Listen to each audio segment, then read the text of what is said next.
सभी साथियों को नमस्कार। मित्रों, जैसा कि आप सभी को पता है कि आज एक बड़ी बैठक समाचार पत्रों के माध्यम से जिसकी जानकारी आप सबको मिली होगी कि नए शिक्षा सेवा चयन आयोग का गठन होगा, उस पर मोहर लग सकती है। अब पूरा माहौल बना दिया गया था सोशल मीडिया पर। सुबह से ही तमाम यूट्यूबर साथी लगातार गला फाड़ कर चिल्ला रहे हैं। कई ग्रुपों में इस मैसेज को एक व्यापक तौर पर फैलाया गया कि आज मोहर लग जाएगी। लेकिन बड़ा दुर्भाग्य है कि नए शिक्षा सेवा चयन आयोग की बहाली नहीं हो सकी, उस पर कैबिनेट की मोहर नहीं लग सकी। ऐसे में स्पष्ट रूप से आप लोगों को बता दें कि अब आप लोगों को समझ में आ गया होगा कि जब समाचार पत्रों में एक व्यापक तौर पर मुद्दा बन गया हो और वो सामने न आ रहा हो तो आप इसकी क्या उम्मीद कर सकते हैं।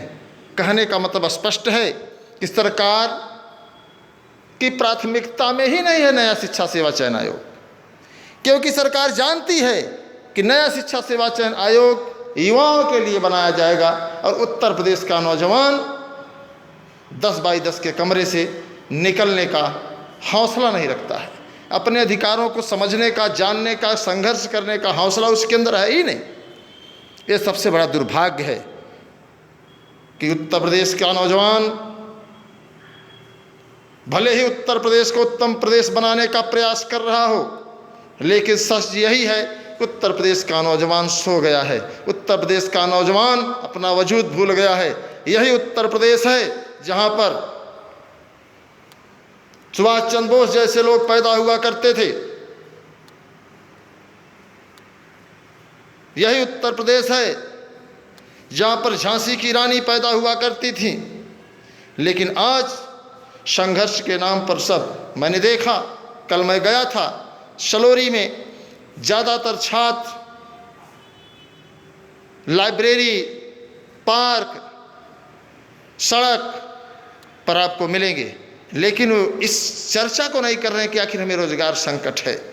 तमाम छात्रों से हम लोगों ने वार्ता किया, आखिर क्या किया जाए। उनके पास कोई सवाल ही नहीं। उनका कहना यही है कि सब सही है, हालांकि उनके अंदर पीड़ा है।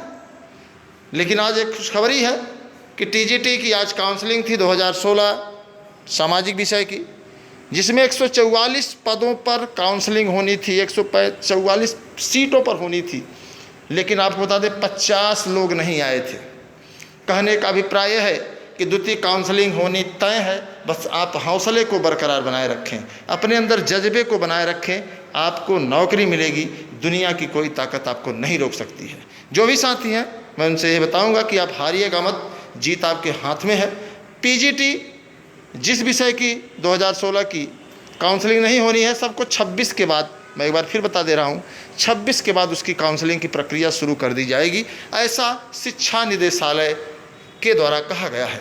समकक्ष योग्यता अर्हता विवाद के नाम पर लोक सेवा आयोग हो, चाहे सरकार हो, चाहे अधिकारी हो, हमें आपको सिर्फ झांसा दे रहे हैं। कहते हैं कि हमने तो अपनी तरफ से कर दिया है, अभी एनसीटी के द्वारा आना बाकी है। अब सोचिए, उत्तर प्रदेश का नौजवान बस इसी उलझन में झेल रहा है।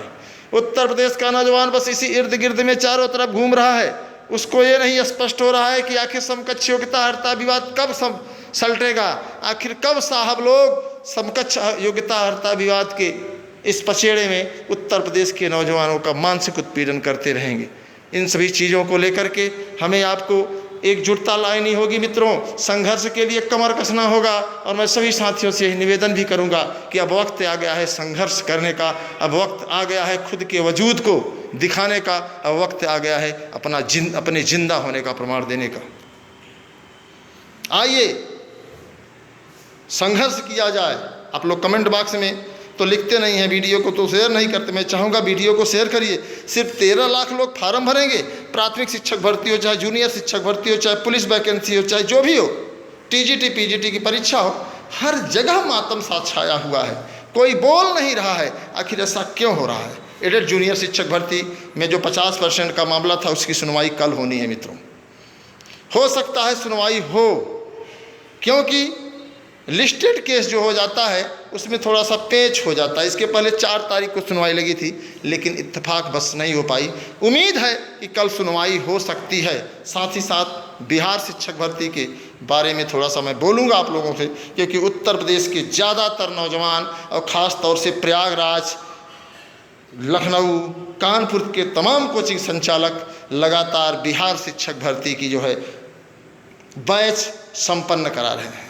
दुख इस बात का है कि जो शिक्षक जिसे हम गुरु मानते हैं वही खुद यह कहने के लिए तैयार है कि आखिर क्या ज़रूरत है, आज नहीं तो कल भर्ती आएगी, आज नहीं तो कल सरकार वैकेंसी देगी। आखिर ऐसा क्यों कहा जा रहा है? कल हम लोग कुछ कोचिंग संचालकों से मिले जिन्होंने सीधे सीधे कहा कि अगर हम लोग बच्चों को कहेंगे या नहीं कहेंगे, लेकिन हमारे ऊपर FIR सरकार करवा देगी। कोचिंग संचालकों के ऊपर सरकार की नज़र है। ये कोचिंग संचालक ही आंदोलन करवाते हैं, ये कोचिंग संचालक ही विज्ञापन जारी करवाते हैं, ये कोचिंग संचालक ही जो है भर्तियां कराते हैं। बाकी आम युवाओं का कोई रोल नहीं है, जबकि ऐसा कुछ भी नहीं है। कोचिंग संचालक तो आपको लूटने के लिए चाहते हैं कि वैकेंसी लंबे समय तक अटकी रहे और आप उनके यहाँ जा कर के कोचिंग पढ़ते रहें, रिन्यूअल कराते रहें, उनकी फीस भरते रहें। कोचिंग संचालकों की मंशा है। मैं किसी एक पर्टिकुलर कोचिंग की बात नहीं कर रहा हूँ, हर कोचिंग। और आपको बता दें, कोई वैकेंसी आएगी, हर कोचिंग संचालक नोट्स पर नोट्स, बैच पर बैच देना शुरू कर देता है, लेकिन आपके राइट के लिए, आपके अधिकार के लिए आपको सही दिशा नहीं देगा। इस बात का बड़ा कष्ट है। बिहार शिक्षक भर्ती में 50% स्नातक में जिनका कम था और उन्होंने BEd, DLEd, BTC की डिग्री हासिल की है, तो उन्हें मौका नहीं दिया गया। हमें उम्मीद थी कि हम पत्र भेज रहे हैं, जैसा कि मैंने अन्य राज्यों को शामिल करने के लिए बिहार के मुख्यमंत्री नीतीश कुमार जी के पास पत्र भेजा, उन्होंने इस पर गंभीरता से विचार किया या क्या किया, लेकिन आज पूरे देश के नौजवानों को बिहार शिक्षक भर्ती में बैठने का मौका मिला, लेकिन सिर्फ और सिर्फ प्राथमिक शिक्षक भर्ती। जो वहाँ पर माध्यमिक, इंटरमीडिएट कॉलेज की जो भर्ती है, TGT, PGT जिसे कहा जाता है, उसमें मौका नहीं दिया गया है। एक बात तय है कि वहाँ सीट खाली जाएगी, लेकिन दुर्भाग्य है जो सीटेड पास थे, 50% से कम थे, उनको उदासी मिली, क्योंकि उनके अंदर वो ऊर्जा नहीं है, क्योंकि वो 50% से पीछे हैं, 50% से कम उनके अंदर ऊर्जा है। यही कारण है, मुझे कहने में गुरेज नहीं है कि अगर वो हाई स्कूल में अच्छा अंक लाए, BA में, इंटर में अच्छा अंक लाए और BA में, BSc में 50% से कम उनका नंबर आया, चाहे 1 ही 2 नंबर कम आया, तो कहीं ना कहीं उनके अंदर ऊर्जा का अभाव था और ऊर्जा का अभाव आज भी है।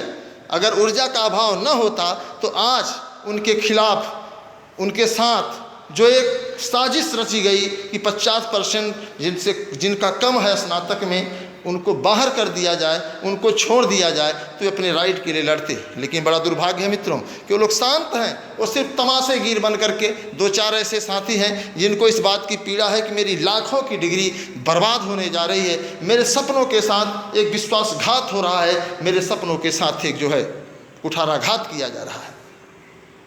तो लोग 2-4 लोग तैयार हैं, और आपको बता दें कि 2-4 लोगों से लड़ाई नहीं लड़ी जा सकती। इस बात को मैं बता देना चाहता हूँ आप सभी को मित्रों। एक बात और भी बताना चाहता हूँ कि अगर आपके अंदर जज्बा है, जुनून है, तो हर मंजिल आपके पास है। अगर आपके अंदर जज्बा ही नहीं है, जुनून ही नहीं है, तो आपको बता दें कि 4 कदम चलना भी बहुत मुश्किल हो जाता है।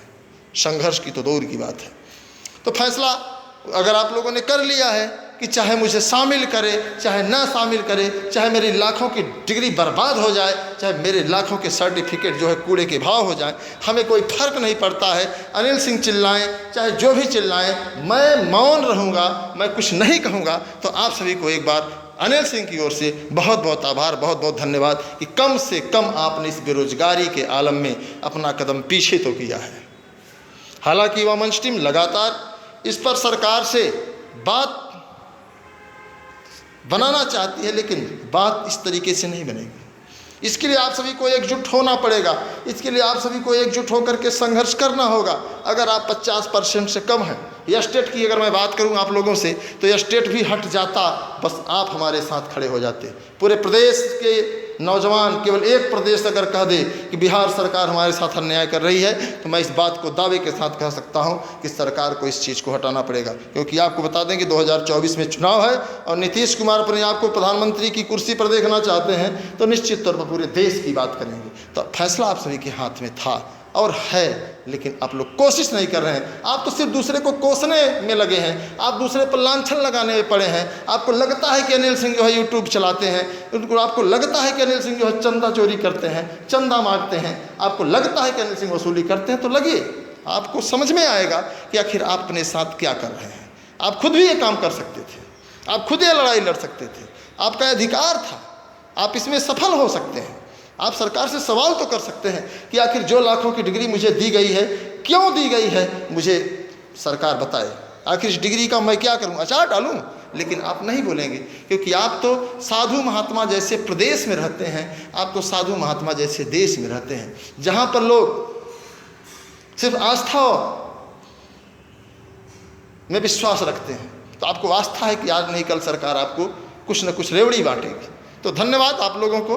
हालांकि बड़ा कष्ट है कि बिहार शिक्षक भर्ती में 15 तारीख तक फार्म भरने का मौका मिला, लेकिन दुर्भाग्य की बात है कि स्टेट न होने की वजह से कोई साथी वहाँ फार्म भर नहीं पाएगा। इतना ही नहीं, जिनका 50% से कम है उनको तो दूर दूर तक हवा नहीं लगेगी, चाहे वो सीटेट पास हो, चाहे वो जो भी पास हो। अगर आपको लड़ना है तो आप कमेंट बॉक्स में बताइए और आइए, मजबूती से लड़ा जाए, लाखों की डिग्री बर्बाद होने से बचाया जा सकता है। बाकी धन्यवाद, बहुत ज़्यादा नहीं कहूँगा। द्वितीय सूची आएगी निश्चित तौर पर, बस आपके संघर्षों का साथ चाहिए, आप लोगों का जोश, आप लोगों की ऊर्जा चाहिए। प्रतीक्षा में है तो क्या हुआ, आपकी इच्छा की पूर्ति हो जाएगी बस। क्योंकि टीजीटी की आज काउंसलिंग में 144 सीटों में आपको बता दें कि सिर्फ और सिर्फ 50 सीटों पर मामला आकर रुक गया।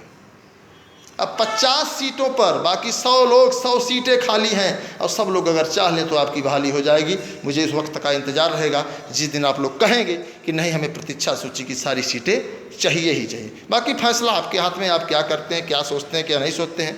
टीजीटी पीजीटी एग्जाम को लेकर के तमाम साथियों के मन में सवाल है। मैं आप लोगों को बता दूं कि जब तक आयोग का गठन नहीं होगा तब तक परीक्षा हो ही नहीं सकती है, एग्जाम हो ही नहीं सकता। सीट वृद्धि की बात करें तो आप सीट वृद्धि के बारे में जानते हैं, न्यायालय में तो मामला है, लेकिन सरकार की इच्छा शक्ति क्या है, उसके लिए आपको अपनी इच्छा शक्ति को मजबूत करना होगा। इसी के साथ सभी साथियों का धन्यवाद। एलटी ग्रेड की अगर हम बात करें तो आप लोग समझ ही सकते हैं, समकक्ष योग्यता अर्हता के विवाद में पूरा मामला ही गोल गोल घूम रहा है, समस्या का निदान ही नहीं हो रहा है। तो बाकी आप लोग समझ सकते हैं, संघर्ष आपको करना है, मैं आपके साथ हूँ।